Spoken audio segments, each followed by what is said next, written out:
Break के बाद आप सभी का स्वागत है। वैसे एक मैं चीज आपको बताने जा रहा हूं, बीएमसी चुनाव का इंतजार केवल लोगों को ही नहीं, नेताओं को नहीं, बल्कि यमराज को भी था।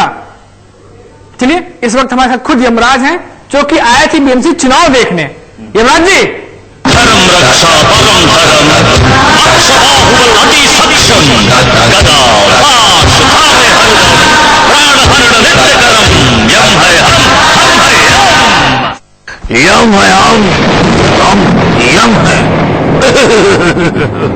अरे माया नगरी में आपकी तो वर्दी ही बदल गई।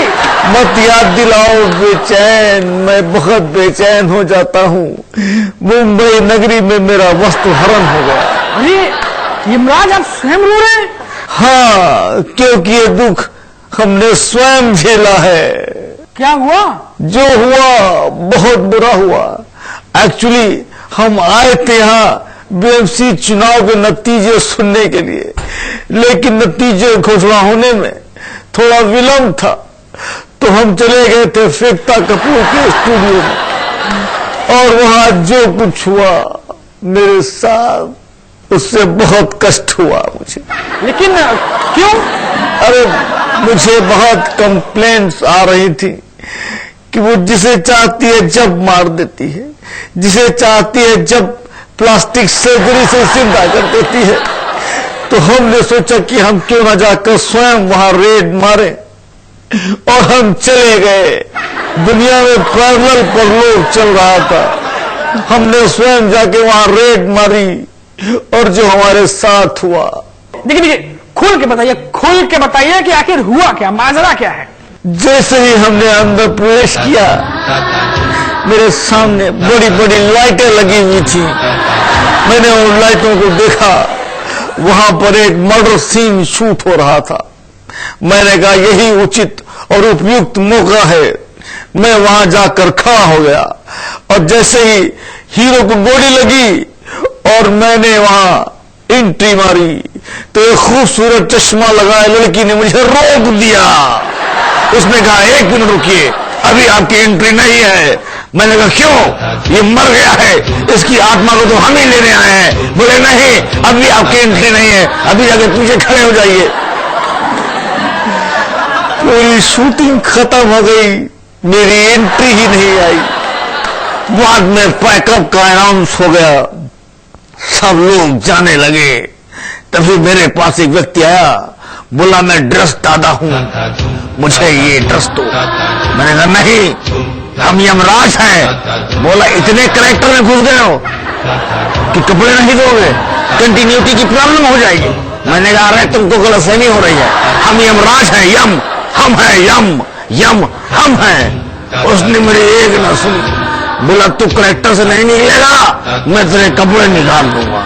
मैं कैरेक्टर से तो निकला नहीं, लेकिन उस दुष्ट राक्षस ने मेरे कपड़े निकाल लिए। कच्चा बनियान में एक शटर के आगे मैं बैठा था। जब दुकान खुली, वो कोई ड्रेस वाला था, वहां से ये ड्रेस लेके मैं भागा। यही ड्रेस मैच करी मुझे यमलोक के कपड़ों के साथ। अच्छा खैर ये बताइए, आपको बीएमसी चुनाव का इंतजार क्यों था? अरे जिस दिन से हम मुंबई में आए हैं, हमको बहुत कष्ट हो रहे हैं। वो कैसे? जैसे ही हमने लैंड किया, हमारा भैंसा हमको छोड़कर चला गया। बोला इसी खराब सड़कों पर हम नहीं दौड़ेंगे, क्योंकि हमारे अगर टायर खराब हो गए तो यहाँ रिप्लेस नहीं होंगे। वो चला गया। उसके बाद हम पैदल भटक रहे हैं।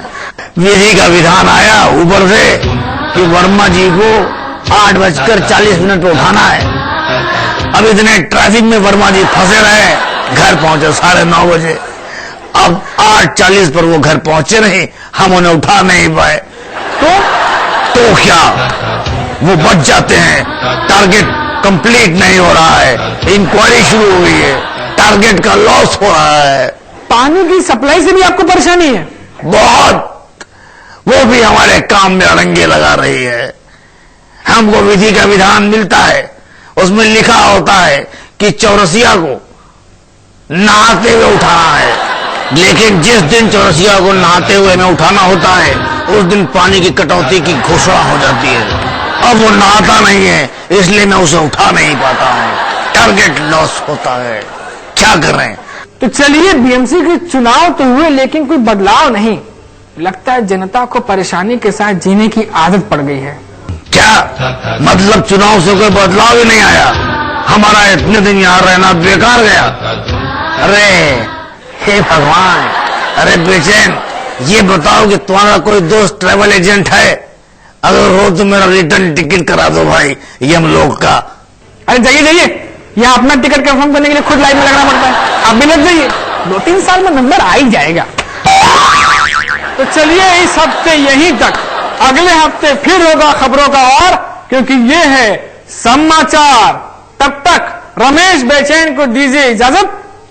सहारा प्रणाम।